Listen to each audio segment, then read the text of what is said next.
सलाम, नमस्ते, आदाब, सत श्री अकाल टू वन एंड ऑल। तो गाइज, उम्मीद करते हैं कि आप लोग बिल्कुल ठीक होंगे इस टाइम पर। आप और आपकी फैमिलीज बिल्कुल सेफ होंगी। घर पर रहिए, सुरक्षित रहिए, बाहर नहीं निकलना हम लोगों को। चाहे आप रेड जोन में है, ऑरेंज जोन में है, ग्रीन जोन में। इवन ग्रीन जोन वाले ये मत समझना कि सर खतरा टल चुका है, ग्रीन जोन है तो हमें कुछ नहीं होगा। तो प्रिकॉशंस लेने की बहुत ज्यादा जरूरत है। अभी भी लंबा समय है, अनसर्टेन टाइम्स है, अभी कुछ नहीं कह सकते हम। ठीक है जी।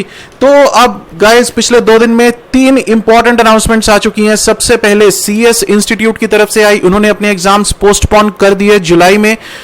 उसके बाद सीएमए इंस्टीट्यूट ने किए, जून से जुलाई में कर दिए एग्जाम्स। और आज की ताजा खबर यह है कि आईसीएआई ने भी, institute of chartered accountants of India ने भी अपने एग्जाम्स को फिर से पोस्टपोन कर दिया है।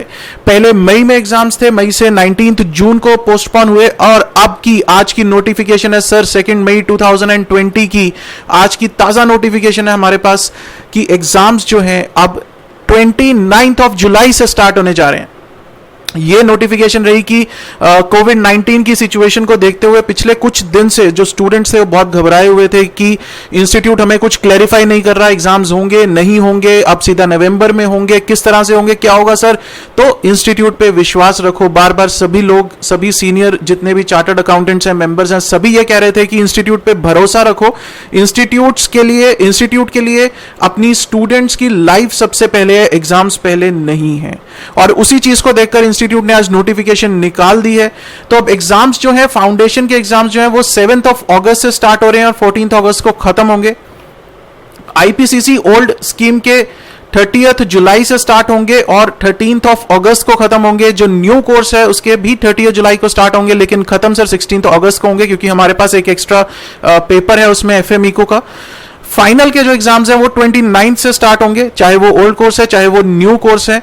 ठीक है। और 14 अगस्त को खत्म होंगे सर एग्जाम्स। तो ये जो है वो आज की लेटेस्ट इंफॉर्मेशन है आईसीएआई की तरफ से कि आपके एग्जाम्स की जो रीशेड्यूलिंग की गई है, नई डेट्स आप लोगों को दी गई हैं। और एक चीज बता दूं सर, ये बहुत मुश्किल टास्क है। अगर आईसीएआई के पॉइंट ऑफ व्यू से देखें, it is not an easy rescheduling the exams. Exam centre सारे रीशेड्यूल करने फिर से बहुत मुश्किल काम है। लेकिन ये जो सिचुएशन है कोविड-19 के कारण, कोरोना वायरस के कारण, ये बहुत ही अनसर्टेन सिचुएशन है और ये सबके लिए मुश्किल है इस टाइम पर। ठीक है। तो हम सबको मिलकर लड़ना है इस चीज से, और लड़ेंगे हम लोग भी। आईसीएआई ने भी उसी चीज को ध्यान में रखते हुए आज ये नोटिफिकेशन जो है जारी की है। अब इस नोटिफिकेशन के बाद जो मैंने देखा स्टूडेंट्स में क्या हो रहा है सर, स्टूडेंट्स में मिक्स फीलिंग्स हैं। कुछ स्टूडेंट्स में खुशी भी है और साथ ही साथ बहुत ज्यादा कंफ्यूजन है स्टूडेंट्स में। सर अब करें तो क्या करें।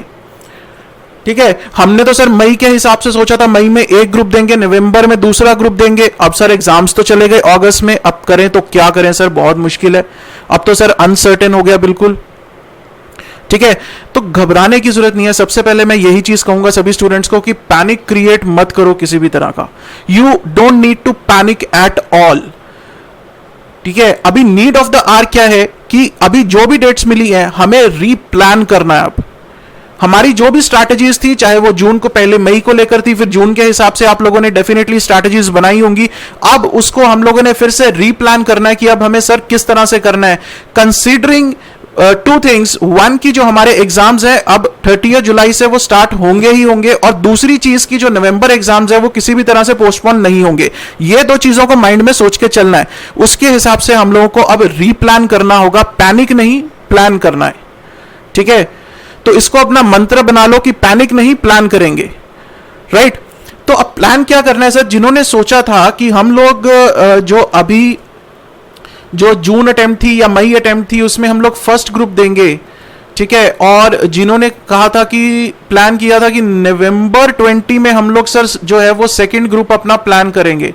अब उन लोगों को क्या करना है, अब आप लोगों के पास एडिशनल टाइम मिला है। एडिशनल टाइम में आप लोग क्या करोगे, अपना जो स्टडी टाइम है, जो स्टडी आवर्स है, उसको रिड्यूस नहीं करना आप लोगों ने। अब ये नहीं सोचना कि सर बहुत टाइम मिल गया, जुलाई में पेपर है, थोड़ा नेटफ्लिक्स करते हैं सर, नेटफ्लिक्स पे मूवीज देखते हैं सर, एंजॉय करते हैं, पबजी खेलते हैं। ठीक है। वो काम नहीं करने। आप लोगों के लिए अभी भी वैसे ही क्रिटिकल आवर्स हैं सर। आप अगर 14 घंटे पढ़ रहे थे तो अभी भी 14 घंटे पढ़ना है। अगर 12 घंटे पढ़ रहे थे तो अभी भी 12 घंटे पढ़ना है। अपने स्टडी आवर्स को कम नहीं करना, स्टडी को प्लान करो। उतने घंटे में अपनी प्लानिंग को चेंज करो। क्या करो, जिन्होंने फर्स्ट ग्रुप सोचा था, एक चीज क्लियर है, इससे पहले एक चीज और बता दूं, जो स्टूडेंट की क्वेरीज आ रही हैं वो ये कि सर करेक्शन विंडो ओपन होगी या नहीं होगी। तो अभी कुछ सीनियर मेंबर्स ने ये क्लैरिफाई कर दिया है। अभी ऑफिशियली आईसीआई ने कोई नोटिफिकेशन नहीं निकाली है इसके रिगार्डिंग, लेकिन जो अभी तक प्लान है उसके हिसाब से करेक्शन विंडो जो ओपन होगी वो सिर्फ चेंज ऑफ सेंटर के लिए होगी। आप लोग ग्रुप चेंज नहीं कर पाओगे। अगर आप कहो कि पहले मैं एक ग्रुप देना चाह रहा था, मैं दोनों ग्रुप दे दूं, तो ग्रुप चेंज के लिए वो करेक्शन विंडो ओपन नहीं होगी और प्रैक्टिकली पॉसिबल नहीं है आईसीआई के लिए। That is a very tough task कि सब कुछ एकदम से चेंज कर देना, ठीक है। तो उस चीज को अभी कंसिडर मत करो किसी भी तरह से। ऑफिशियली आईसीआई की तरफ से भी नोटिफिकेशन आ जाएगी उसके ऊपर। तो जिन लोगों ने सोचा था कि हम लोग फर्स्ट ग्रुप देंगे, अब क्या करोगे? अब आप लोगों को जो एडिशनल टाइम मिला है सर, अभी 2 मई है, 2 मई से लेकर जुलाई तक का आपके पास, अब मई जून जुलाई, ठीक है, 3 महीने हैं। तो 3 महीने में आप लोग क्या करोगे? अपना सेकंड ग्रुप के जो सब्जेक्ट्स हैं वो स्टार्ट कर दो साथ में, क्योंकि पहले आप तैयारी कर रहे थे मई के हिसाब से, उसके बाद जून के हिसाब से, तो आपका फर्स्ट ग्रुप जो है वो काफी हद तक तैयार होगा, ठीक है ना। अगर आप दिन में, मैं कहता हूं कि अगर 14 घंटे पढ़ रहे हो, 14 आवर्स पढ़ रहे हो, तो मई में आप लोग क्या करोगे? 14 आवर्स में से 10 आवर्स तो अपने फर्स्ट ग्रुप को दे दो, जो आपकी प्रायोरिटी थी, जो आप जुलाई में देने जा रहे हो, ठीक है। उसके बाद क्या करो? 4 घंटे के लिए अपना सेकंड ग्रुप स्टार्ट कर लो। कोई भी 1 या 2 सब्जेक्ट से स्टार्ट कर लो, ठीक है। जो आपको लगता है कि अवेलेबल है, जैसे हमारे एफएम इको के लेक्चर्स जो हैं वो सारे के सारे यूट्यूब पे अवेलेबल हैं, उससे स्टार्ट कर सकते हो। सर 2 घंटे एफएम पढ़ लो, 2 घंटे इको पढ़ लो। एटलीस्ट जुलाई तक आपके 1 या 2 सब्जेक्ट, 4 में से 1 या 2 सब्जेक्ट जो है वो कवर अप हो जाने चाहिए, ठीक है। 1 या 2 सब्जेक्ट्स अगर कवर अप हो जाएंगे तो आप लोगों की जो स्ट्रेस लेवल्स है वो कम हो जाएंगे थोड़े। तो 14 में से 10 घंटे अपनी ओरिजिनल पढ़ाई के लिए रखो, जो आपने पहले सोचा था एक ग्रुप का, और 4 घंटे जो हैं वो अपने सेकंड ग्रुप के लिए शिफ्ट करो। सेकंड ग्रुप की प्रिपरेशन जो है वो स्टार्ट करो। अब प्रॉब्लम क्या आएगी? सर कंसंट्रेशन नहीं बनती, सर कैसे स्टार्ट करें, सर कहां से स्टार्ट करें? वो एक बार बैठो, प्लान करो, ठीक है। कंसंट्रेशन एक दिन नहीं बनेगी, 2 दिन नहीं बनेगी, लेकिन बनानी पड़ेगी सर, तभी पढ़ाई होगी। और उसके बाद ये तो रही सर पहला सिनेरियो। दूसरा सिनेरियो ये है कि जिनका एक ग्रुप ऑलरेडी क्लियर हो चुका है, 1 ग्रुप क्लियर्ड है। अगर एक ग्रुप आप लोगों का क्लियर्ड है, सिर्फ दूसरा ग्रुप ही बचा है, कोई भी हो, चाहे ग्रुप 1 है चाहे ग्रुप 2 है, अगर एक ग्रुप बचा तो सर आप लोगों के लिए बोनस है। अब आप लोगों को क्या प्लानिंग करनी है? सर हम लोग क्या प्लान करें? आप लोगों को प्लानिंग ये करनी है कि अगर पहले आप लोगों ने सोचा था कि हम लोग 2 रिविजन्स करेंगे, तो अब ये प्लान करो कि हम लोग 4 रिविजन्स करेंगे। अगर सोचा था कि हम लोग 1 मॉक टेस्ट देंगे, प्लान करो हम लोग 4 मॉक टेस्ट देंगे, ठीक है ना। सो दैट कि जुलाई में कोई स्कोप ना रहे कि मार्क्स किसी भी तरह से कम हो। हमारी प्रिपरेशन इतनी जबरदस्त हो, हम लोग 2 की बजाय 4 रिविजन्स करेंगे, करते जाएंगे जब तक हमें पूरा एश्योरेंस होगी कि यस हमारी जो प्रिपरेशन है वो इस टाइम पे टॉप मोस्ट है। हम जुलाई में कोई स्कोप नहीं छोड़ेंगे किसी भी तरह का, ठीक है। तो अपनी रिविजन्स को इंक्रीज कर दो, अपने मॉक टेस्ट, अपनी रिटन प्रैक्टिस करो, ज्यादा से ज्यादा आंसर्स को लिख के प्रैक्टिस करो। ये चीज हमें एक बहुत बड़ी कमी है। हम लोगों को क्या लगता है कि टाइम कम है तो हम लोग फटाफट से ऊपर से आंसर्स देखते हैं, ठीक है, हो गया। हम लोग रिटन प्रैक्टिस बहुत कम करते हैं। अब ये जो एडिशनल टाइम मिला है, इसमें आप लोग रिटन प्रैक्टिस करो, लिख के सोल्यूशंस करो। अगर आप लोगों ने 100 सम सॉल्व कर रखे हैं तो 50 और कर लो, क्या दिक्कत है, लेकिन लिख के प्रैक्टिस करो, ठीक है। और जो थे सर बोथ ग्रुप्स वाले, बहुत मजा सर, बोथ ग्रुप्स वालों को और एडिशनल टाइम मिल गया। फिर से वही, हम लोग ज्यादा रिवीजन्स करेंगे और ज्यादा मेहनत कर सकते हैं, ताकि हम लोग एक ही बार में दोनों ग्रुप्स निकाल दें। हम लोग नवंबर के लिए कोई स्कोप ही नहीं रखेंगे सर, हम लोग नवंबर के लिए किसी तरह का स्कोप नहीं रखेंगे। जो एडिशनल टाइम मिला है हम लोग उसी में सारा के सारा अपना कवर अप करेंगे और इतनी अच्छी तरह से तैयारी करेंगे कि हम लोग 1 शॉट में इसको क्लियर करके रहेंगे, ठीक है। तो उसके बाद कुछ स्टूडेंट्स पूछते हैं सर डिफिकल्टी लेवल्स पे कोई फर्क पड़ेगा? तो इंस्टीट्यूट की तरफ से क्लैरिफिकेशन आ चुकी है कि एग्जाम्स जब भी हो, जून में हो, जुलाई में हो, उससे आपके पेपर के डिफिकल्टी लेवल्स पे कोई फर्क नहीं पड़ेगा। जो एग्जाम्स मई में आने थे वही डिफिकल्टी लेवल्स आप लोगों के जुलाई में भी रहेंगे। तो इस चीज को लेकर बिल्कुल आप बेफिक्र हो। अब दिक्कत और है सर, अब ये सोच रहे हैं कि अब मिड अगस्त में पेपर खत्म होंगे, रिजल्ट्स आएंगे, ऑब्वियसली सितंबर, मिड सितंबर, एंड सितंबर तक जाकर इतना टाइम चाहिए हम लोगों को चेकिंग के लिए। उसके बाद सर नवंबर का कैसे होगा? जिन स्टूडेंट्स की नवंबर अटेम्प्ट है वो परेशान हो रहे हैं कि सर नवंबर में क्या होगा। तो मेरी यह सजेशन है कि अभी नवंबर के लिए कुछ मत सोचो, ठीक है, अभी जिनकी जुलाई अटेम्प्ट है सिर्फ वो अपनी प्रिपरेशंस पे ध्यान दो, और जो नवंबर अटेम्प्ट के स्टूडेंट्स हैं उनको क्या करना है, उनको यही सोच के चलना है कि हमारी जो अटेम्प्ट है वो नवंबर में ही होगी, उसके हिसाब से ही हम लोग अपनी प्रैक्टिस, अपनी तैयारी जो है वो करते रहेंगे। बाकी इंस्टीट्यूट के ऊपर छोड़ दो कि इंस्टीट्यूट क्या करेगा। इंस्टीट्यूट जो है वो स्टूडेंट्स की भलाई के लिए है, वो स्टूडेंट्स का डेफिनेटली हर चीज में ध्यान रखेगा कि अगर नवंबर अटेम्प्ट है तो उसको किस तरह से मैनेज करना है, वो सब कुछ इंस्टीट्यूट की तरफ से आपको मिलेगा। अभी के लिए आप लोगों को बहुत दूर का सोचने की जरूरत नहीं है। तो करना क्या सर, सिर्फ और सिर्फ अपनी पढ़ाई पे कॉन्सेंट्रेट करना है सबको, चाहे वो नवंबर अटेम्प्ट वाले हैं चाहे जुलाई अटेम्प्ट वाले हैं। ये जो बोनस टाइम मिला है इसको पूरी तरह से यूटिलाइज करो।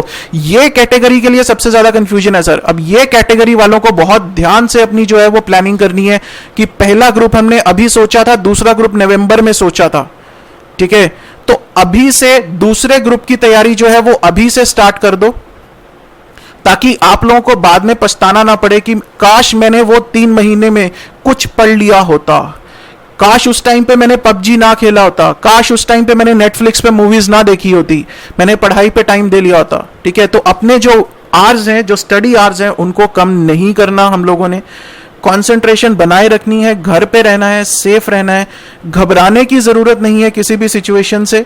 ठीक है, बस प्लान करना है सर, रीप्लान करना है। जो हमारे प्राइम मिनिस्टर हैं या हमारे जो सेंट्रल गवर्नमेंट है, टॉप मेंबर्स हैं जो प्लानिंग करते हैं सारे, सर उनको आप एक चीज सोचो, उनको हर थोड़े दिन के बाद पूरे देश की प्लानिंग करनी है, आपको तो सिर्फ अपनी पढ़ाई की प्लानिंग करनी है। तो इतना तो हम लोग कर सकते हैं सर, इतना मुश्किल नहीं है। पढ़ाई की प्लानिंग हम लोग थोड़ी सी कर सकते हैं। मैंने आपको एक ओवरऑल स्ट्रैटेजी बता दी है कि आप लोगों को क्या स्ट्रैटेजी फॉलो करनी है, किस तरह से अपने टाइम को आप लोगों ने डिवाइड करना है between first group and second group, जिनके बोथ ग्रुप्स हैं। ठीक है, तो उस तरह से अब अपनी स्ट्रैटेजी को रीप्लान करो, लेकिन पैनिक नहीं क्रिएट करना। ठीक है, तो बाकी अब लोग आईसीआई के ऊपर छोड़ते हैं कि फर्दर फ्यूचर में क्या होने वाला है, क्या होने वाला है, नहीं होने वाला, अभी किसी को नहीं पता सर।